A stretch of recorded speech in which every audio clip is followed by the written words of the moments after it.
I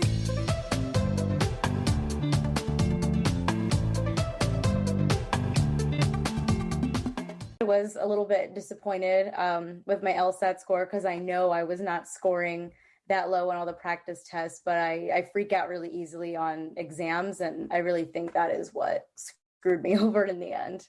How are Sure. you? No, I'm good. Thanks. I'm good. I always love talking LSAT. I always love helping folks out. So I'd love to talk through with you what happened on the previous LSAT, what you think might have happened, and of course, what we can do going forward for you. Yeah, that sounds great.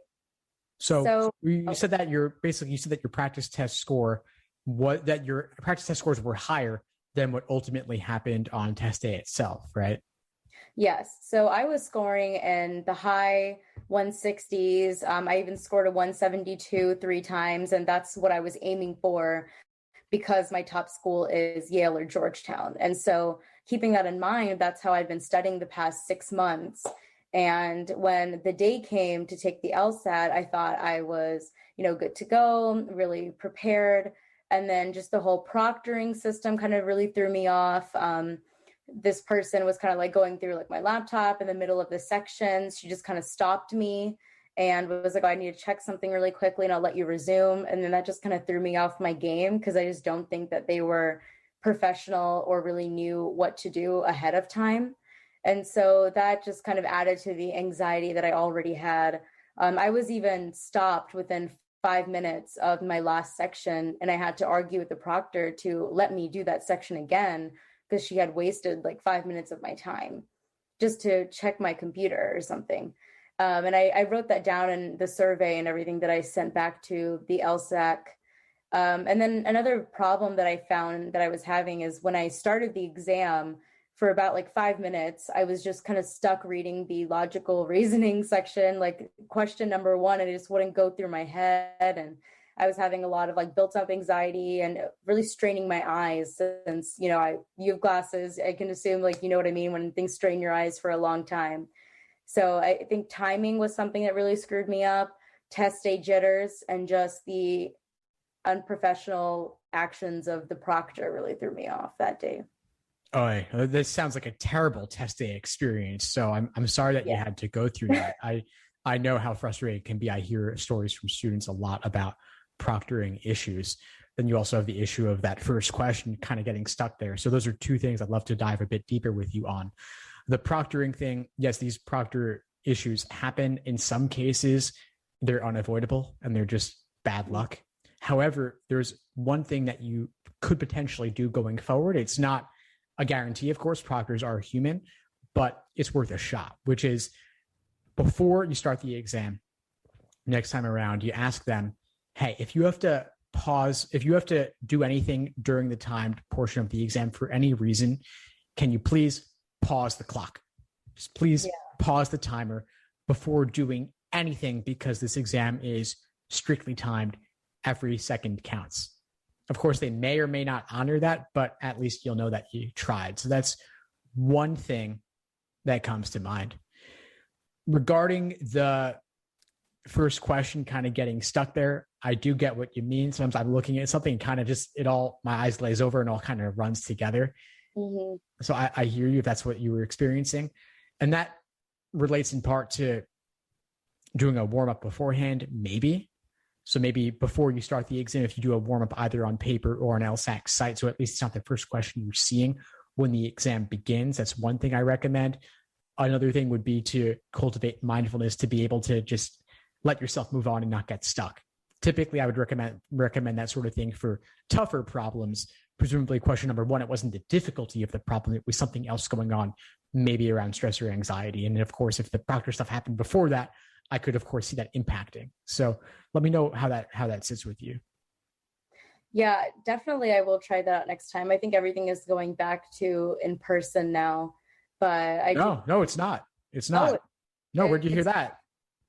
I was looking on the LSAC page today about the August LSAT and everything else moving forward, and that it was just going to be proctored, obviously. But I thought it said like it was going to be like in an area, but it's all online. Oh, no, not at all. It's still online. Oh, okay. So we're not going to a place and doing all of this? Nope. it was online for the flex. That's when they made the switch, but it is continuing online for the foreseeable future. LSAC has hinted at maybe offering in person in the future to specific people, are providing the option to be in person in certain locations, but that's nothing more than a hope, wish, and dream right now on their part, maybe for some people as well. It's the default is going to be online for the foreseeable future. Okay. I guess that makes it a little bit easier on test morning to not have to rush to the place. Exactly. You don't have to go anywhere. You can do it from the comfort of your own home. If you have a good internet connection, you can take it at the exact same desk, exact same device. You've been doing all your practice tests. So I think that's a win for a lot of folks. Yeah, I actually think that's a pretty good idea. Just hopefully I will try out the tips you just said about the proctor next time, and hopefully the LSAT kind of takes what, everything I said into consideration just when, training the proctors, is letting them know like, hey, maybe don't exit out of the student sections, or kind of like do everything beforehand, or maybe in the middle when they're like taking their break, since now it's back to the fourth section, one unscored. Yeah, make sure that before you start that they ask them like, hey, before we start, have you done everything that you'll need to do, presumably regarding checking the security settings? It sounds to me, honestly, like this person probably just forgot to do everything they were supposed to do at the start. Yeah. They remembered midway through, and then they ended up inadvertently penalizing you for time, which is, of course, a terrible practice. They should, before starting, they should check your settings in some way. They should make sure there's nothing around you, nothing like no banned or prohibited items like test prep books or anything, or extra scratch paper or a dual monitor. Like they should be looking at all of that and asking about all of that before you start. If they don't do any of those things beforehand, there's definitely a problem. Yeah, exactly. They also didn't tell me everything they were doing to my computer. So I kind of don't know what they did. So I'm just I went through my settings for like a week trying to find out everything they did, because they did not tell me what they were doing to my computer. And I couldn't, keep track of all the different tabs they were opening. Of course not. That sounds like a terrible experience. And I would do what you can. At least now you've experienced it, so you can know what to do differently going forward in terms of just checking with them before they actually start everything. Yeah. So it wasn't the score I wanted. I did get a 152. So I am, it could have been worse. Just with the test experience I had, that's what I'm thinking, is that it could have been worse. The score that I would have gotten. Obviously, I wanted it higher, but I know that I have another shot here. But I guess another question is, because this was my first time that I took the LSAT, they are offering me the option of canceling that score until July 6th. So I have until then. So I'm not really sure. In your advice, should I cancel this score? Should I keep it? Why do people usually cancel scores? Yeah, sure. I mean, people usually cancel scores because they have a score. Well, typically, people don't know their score before deciding whether to cancel it, with the exception of the new LSAT score preview option, which came out about a year ago now. And the truth is that people want to cancel because they feel like it didn't go well, or because they, in this case, like yours, they have a score they're not happy with. The truth is that it doesn't really matter. Law schools don't average multiple LSAT scores, despite any outdated advice you might see online or might hear. They only take the highest. So there's not really a downside to keeping it on record. And you can, of course, if you would like, you can write an addendum explaining what happened, what you just shared with me here, and you can a summarized version of that, and then law schools will understand the context there. If they see a cancellation, they don't really know what happened. You can also say, hey, I canceled this because proctor issues. So I canceled this because of proctor issues versus I got a 152 because of proctor issues. There's not really a difference. The cancellation just becomes a big black box. It becomes a big question mark. They can guess at what it might have been, but the truth is that they're not really going to care that much. Mm-hmm. If you have a higher score on record, they'll say to themselves, well, that one reflects her true potential. The cancellation or the 152 was just an accident due to the circumstances. It did not reflect what she's capable of. So I don't think it really matters what you do, to be honest. A pattern of low scores or a pattern of cancellations, neither one looks great. So of course we want to get you a top score going forward, and we'll do everything we can to get you there. But that's what's going to make the difference for you. Okay. So, even if I did cancel it, or even if I kept it, it's not really like a big difference in their eyes when they're reviewing my application if I do get in my dream score range with the next exam. Yeah, not really. Let's say that next time you get a 170 plus. Mm-hmm. it would be hard to get a 170 plus by blind guessing, right? That's incredibly unlikely to do. So they'll say to themselves, well, she clearly knows what she's doing. She got a top score. The 152, obviously something happened. Even if you didn't write an addendum, they're going to think it was a proctor issue. She got really stressed out, or maybe it was that let's see, that she didn't study beforehand. Like it was like some pre-law advisors will tell folks, take the LSAT just to see how you'll do, or take the exam just to see what it's like. And I think that's awful advice, because then you're using up a take, you're getting a score record that doesn't reflect your true potential it could have avoided. So they might guess at any one of those things. And you could write an addendum to the effect of any one of those things. People often do. But what matters is the high score you get in the end. Okay. That's the advice I kind of wanted to hear. I was asking a lot of people who had taken it, but, they are not exactly the most informed about that. They're also students. They're like, well, I wouldn't want anyone, seeing that score compared to what I got the second time around. So it's good to have a opinion from someone like you who has been in the business for a while and kind of understands that. And, one thing that really led me to kind of get a class with you is I used a lot of your tips on when I was studying for the logic games. I went from getting 5 wrong or 4 wrong for each game compared to now where I'm getting none of those wrong. So, and that was because of all the videos you used to post. And I was like, oh, well, now I finally understand contrapositives and, the flip and switch and everything like that. So I was like, I definitely want to see what a class with you can get me. So I'm really excited for that. And I do have high hopes just from reading all your reviews and everything. Fantastic. I'm glad that the logic games material helped you so much. And I'm excited to have you in the course and help you get that 170 plus. Yeah, I'm really excited too. I hope so. So I guess what I have to say is my main things that I've been noticing is timing. So on the logic game section on the LSAT, I finished all the games except the last one where I had a minute left on the clock and I had to kind of, guess. I had to use the strategic guessing and just figure it out. But I feel like I definitely could have had more time.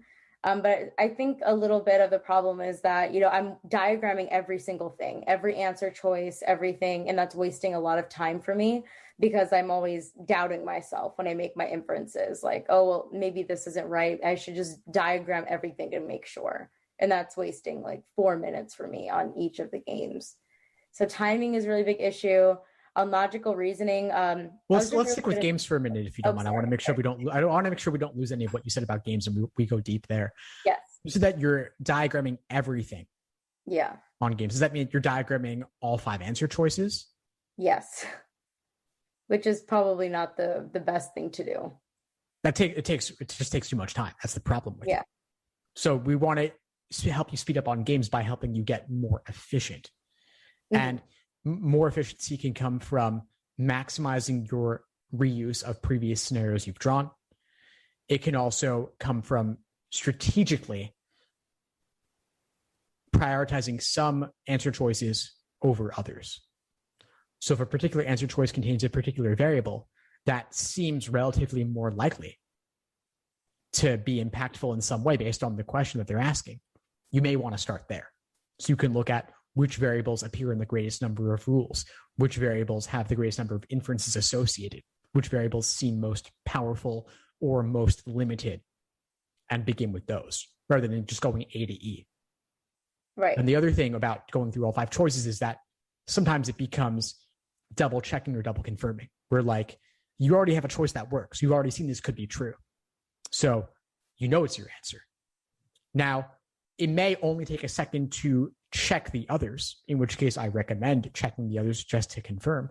But if checking the others is going to require drawing out a lot, that becomes a problem where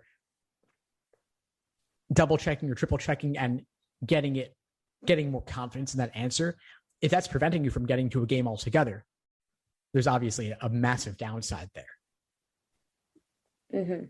So I would look at seeing where you can shave off some time by maybe not confirming everything so much or drawing out everything if there are some cases where you don't need to, and seeing what that change in approach might get you. I definitely think it will get me a little less time taking on each of the games, because I try to limit myself to at least 8 or 10 minutes per game if I can. and see if I can get all of them right within that time frame. So usually when there's like a question like, what must be false, what must be true, I find myself like taking each of the answer choices and writing them out like an ordering game, just like writing them all out and like the different possibilities, and then just going through the list and being like, well, this can't be true, or that has to be true. And then that takes me like an additional like a minute or two, and I just don't understand how people can just look at it and then just look at the diagram and be like, well, this one's right, I don't have to go further into it. Well, it sounds like you're listing everything out all the time. Like you're drawing every scenario all the time. I get that. So the thing is that on the one hand, it gives you a lot of certainty. It gives you a bird's eye view. You can see everything. The problem is that it's far too time consuming. I mean, if we imagine you have 7 variables, let's just say A, B, C, D, E, F, G, and they can appear in various combinations. A computer program could run through all of that in 2 seconds and spit out potentially dozens or hundreds of combinations. Mm-hmm. And then it could disqualify the ones that were not permitted based upon the rules or the constraints of the game. But human beings can't really do that typically. So that's why we have like calculators and apps and such, right? To get us through that so we can focus on the more creative things. Part of creativity comes from finding ways to be more efficient so that you don't have to do all that work. Like think about how multiplication is more powerful than addition. Mm-hmm. Multiplication is like super addition. You're getting to the result much faster. Mm-hmm. And so I want to help you get to the result much faster by being strategic in terms of what you choose to focus on, what you choose to prioritize, and see if that gets you there. So you have this particular variable or this particular answer choice is the most likely. I'll start there.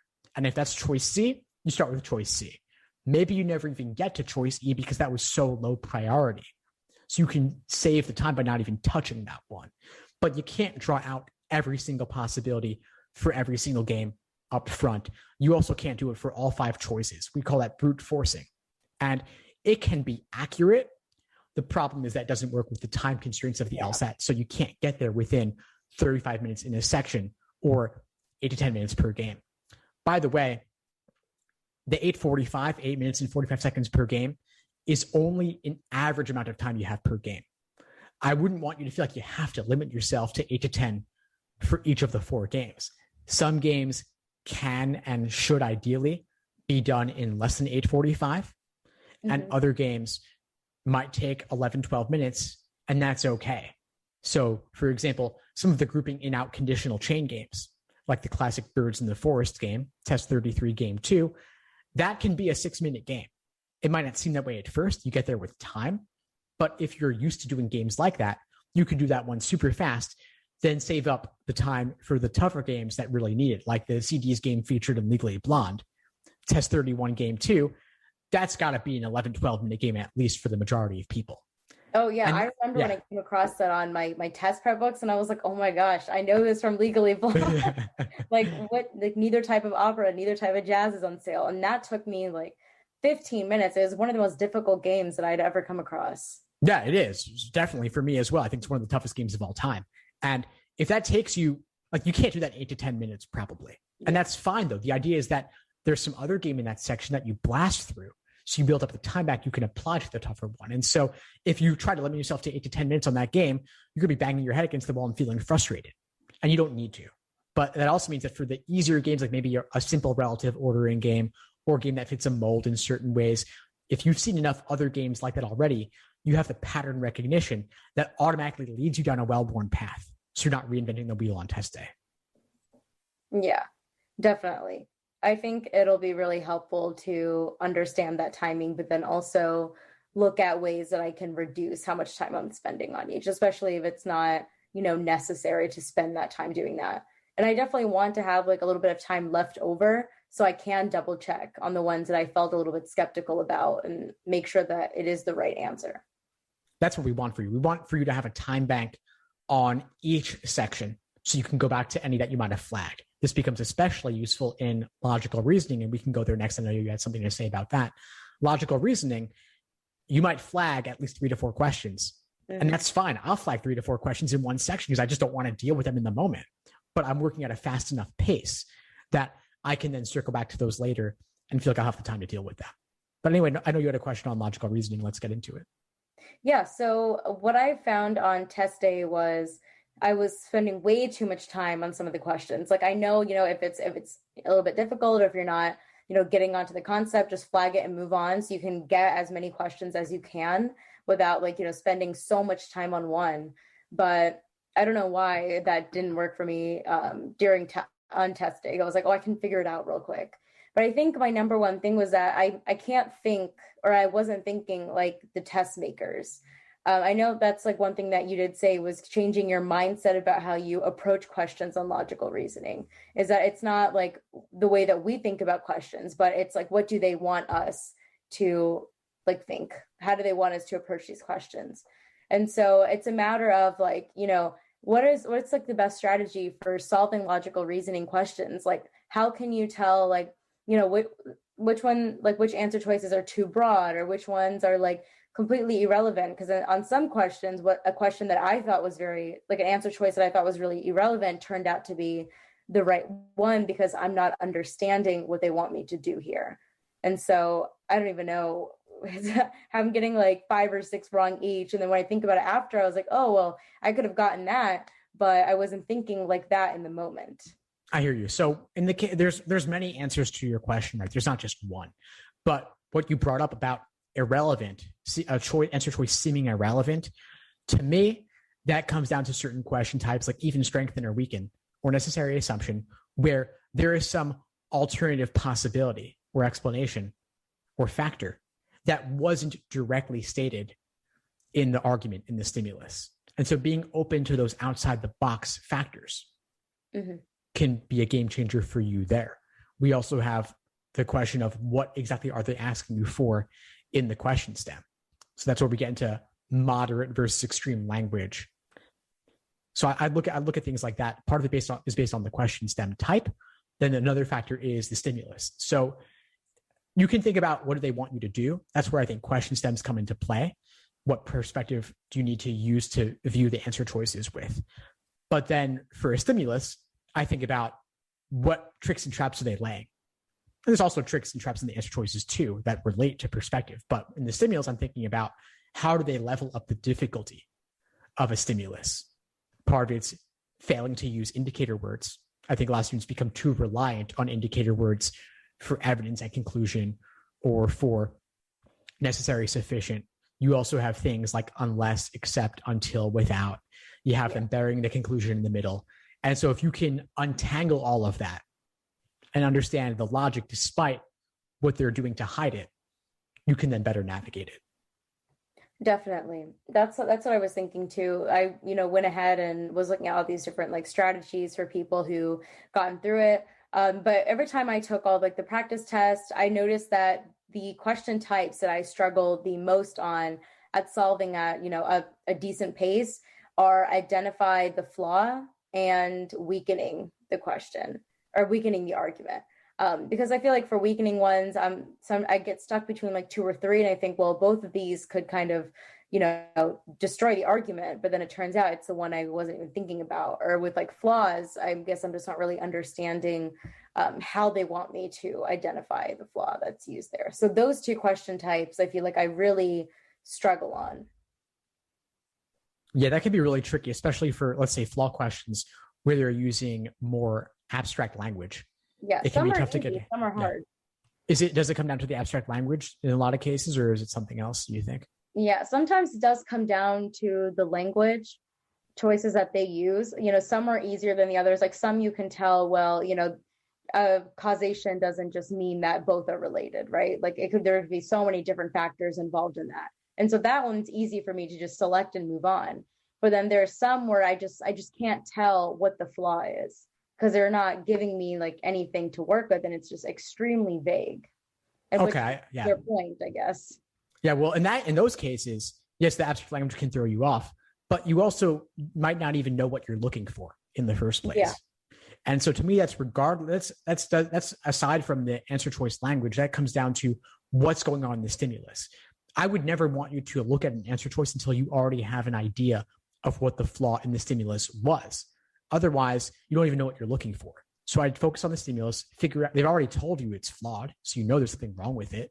The question is, what's wrong with it? Can you articulate that in your own words and identify it for yourself? You can then prephrase or make a prediction of what's going on, what LSAC is looking for. They're looking for one major problem with their argument.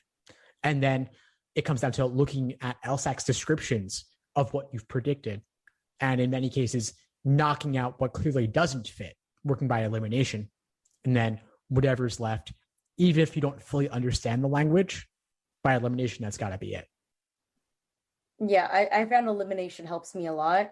But then sometimes it'll screw me over when I think something is irrelevant, or I think like, oh, well, this seems way too vague to be the answer. And it turns out that was the answer. So now I've been more skeptical about what I'm eliminating and just making sure that it really does not fit into the question at all before moving on with it. Well, sorry, go ahead. Well, I was just going to say. That's like, sorry, that's like something that I feel like I really will need to learn from you in these classes, is the best strategies for attacking logical reasoning and how to find the answer to these, like how to properly prephase all the answers. Yeah, well, you can't properly prephase everything. For flaw questions, ideally, you can prephrase in that question type. It comes down to making sure you really have a solid handle on exactly what the problem with the argument was. In some cases, tougher logical reasoning flaw questions, you may not know exactly what's wrong with it. In some cases, people will tell me like, hey, the argument looks fine. And I get that just because you haven't looked deep enough at exactly what their claims are based on their evidence. There's going to be some problem. In some cases, it's a classic logical fallacy like correlation causation. But in other cases, it may be something weird going on with numbers and percentages. That's hard to get a handle on, but you got to look at exactly what it is that they're saying. And you can't move on to the choices till you understand the stimulus. The choices only make sense in the context of the stimulus. Right. Definitely. So I feel like that's one thing I will have to work on. And I am planning on attending like the classes that are held every day, because I feel like they will be very helpful for me. And then, the last thing obviously is reading comprehension. I feel like you get this all the time, is the timing, 35 minutes, 27 questions, you're reading these long passages. And some of the questions are so specific. It's like, I can't just, skim it and then move on, because then I feel like I'm wasting more time by finding that place and reading into it. So, how do you handle that? How do you handle getting to all those questions? Yeah, sure. Well, part of it is being strategic in what you read for on your first read. We can help you speed up on reading comprehension by helping you pinpoint specific areas to slow down on, and the rest you can simply speed up on it. So I want you to focus on reading for the author's opinion and the main point, which largely overlap. You're looking for what is their central claim in that passage, focusing on finding where they best articulate it. Focus there, maybe make a brief note of it, either mentally or just a few words on your scratch paper. That's it. The details, you can note where they are to go back and find them when you need them, but you don't need to thoroughly digest them all in the moment. And this helps you save time so that later, when there are detail-oriented questions, you can just go back to those specific sections of the passage and then go deeper on what exactly they were talking about there. But it's hard to absorb 500 plus words or 450, 500 words in just a couple of minutes. But you can't take more than a couple of minutes because you need time to solve all the questions as well. And we're looking at about 7 questions per passage. Definitely. Well, that's kind of the problem that I've been having, is that I'm reading it all very thoroughly and then moving on to the questions, because I think, well, then I won't have to, reread. I can just go through the questions and just know. But then that's not what's working out for me, because I'm spending way too much time on the reading part. And I'm assuming that is not what the test makers want us to do. They want us to be smart about how fast we're reading and know when to slow down, just like you said. Exactly. This relates somewhat to the brute force we were talking about earlier in the logic games context, where as much as it would be ideal to do everything and be thorough in everything, this is a standardized test, and time constraint is actually unreasonable. They design it so that most people cannot finish in the time allotted. And that means you have to, quote unquote, be strategic. You have to cut corners, quote unquote. You have to be strategic in where you choose to allocate your time. And then when you need something, then you go back for it. But you can't look at everything on the first run through and understand it comprehensively. So I'd recommend focusing on the viewpoints, like I said, the author's opinion. The details, the evidence, you know where it is, but you don't need to go in depth understanding all of it, because again, most of the subject matter is going to be topics that you're not really that familiar with by design. They're choosing topics that most people don't have prior exposure to because they want to make it boring. They're choosing topics that are not that exciting. They want to make it boring. They want to make it unappealing, and they want to make it seem unrelatable. If you want a really tough passage, that's an example of this. Look at the riddled bases of attraction passage. I think it's in test 50.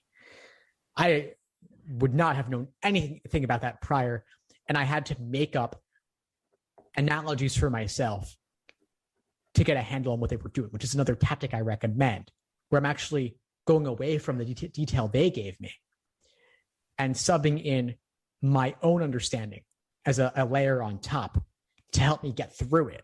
And then later, the specific examples they were talking about, I'll get into when I actually need to for one of those local oriented questions. Right. That makes sense. And I'm sure like with time and, with the classes and everything, I will get a hang on that. I know we are out of time and you probably have other calls to get to as well. But I suppose like my last two questions were, do you or do people that work for you help with like law school applications? Like, do you guys help with reviewing like personal statements and essays and just being like, hey, well, maybe take this out or you can do better. Just help us put together that application. Definitely, we do. We have a couple of consultants on the team. They're actually holding live sessions every Wednesday night inside the course. And so you can also email them at admissions@lsatunplugged.com, or you can just attend one of the Wednesday night sessions and you can submit your personal statement draft and any other drafts for review in a future workshop.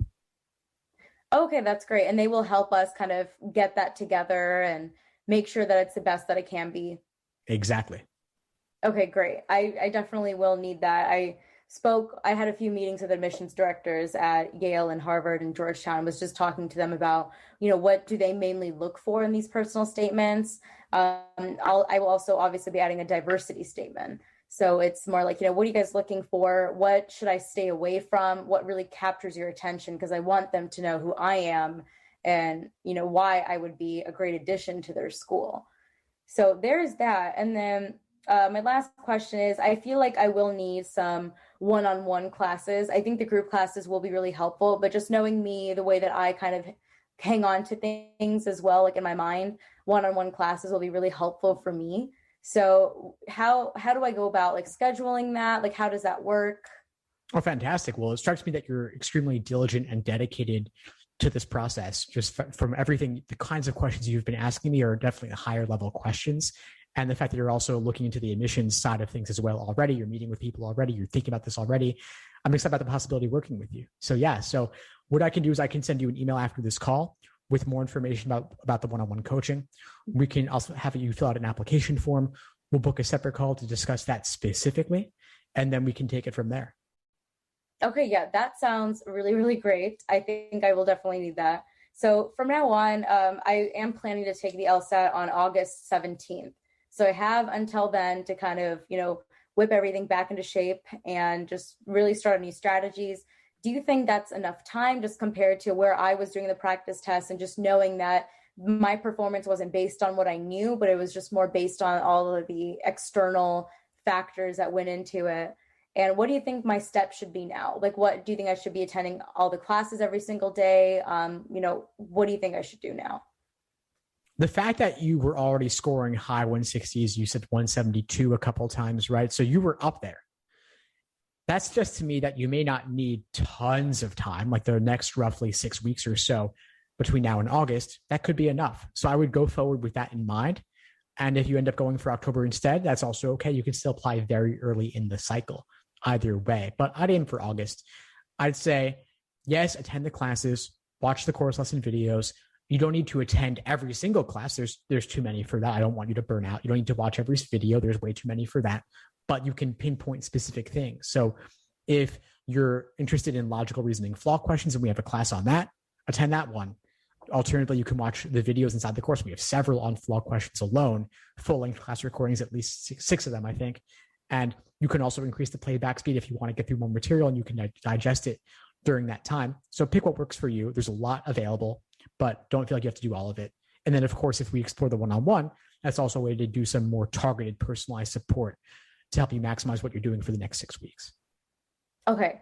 Yeah, that all sounds great. And the LSAT that is like now like starting again in August, isn't it graded the same way as the LSAT Flex? There's only three scored sections, and then one of them is like experimental. So when I'm taking like all these practice exams on like Khan Academy or Power Score or on like the LSAC Law Hub website, are they scoring all four of them? So do I only need to pay attention to how I'm scoring on three of the sections? So you're right. There are only three scored sections on the four section LSAT. One of the sections is unscored and is the experimental section, but you're not going to know which one it is on test day. So you still have to give all four sections your full effort. It is Mhm. not possible to tell during the exam. Don't even try. Just Yeah. try on everything. Obviously, after the fact, if you got two of one type, like two logic game sections, you'll know one of them didn't count, but you won't know which one. So still give your full effort and take your practice tests with four sections, not three. I'd also recommend specifically using LSAC's Law Hub website, not any of the others, because LSAC's Law Hub is the only one that is even permitted to look like the actual thing. It looks just like what you'll do on LSAT test day itself through ProctorU, but none of the other services can replicate the exact look and feel and the style. Yeah, it seemed very I guess I expected it to look a lot better than it did look. It looked very childish to me, so I was really thrown off by that because I feel like the Khan Academy and all those other websites, it looks better. Like the test actually looks better. And this just kind of really threw me off. Like it looked so like 90s to me. Mm-hmm. Yeah, well, Microsoft designed it, so it's not up to it's not up to modern standards in my view either. And one thing you should know is that sometimes the highlighting tool is a little bit glitchy, and so it's actually possible that other services have a better highlighter.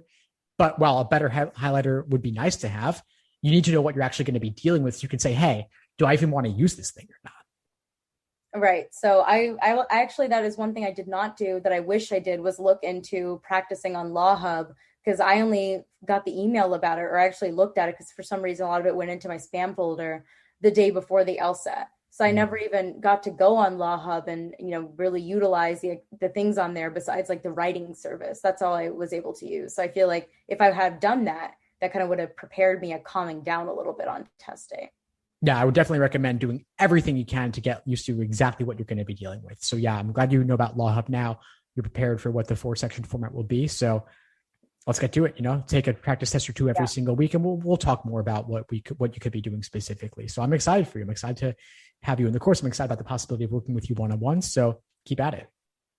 I will. Thank you so much. This was a really good conversation. I feel really, really confident working with LSAT Unplugged. I'm really excited about this. And I really do feel like I can just do super great just knowing all the classes and strategies that you guys have available to teach students.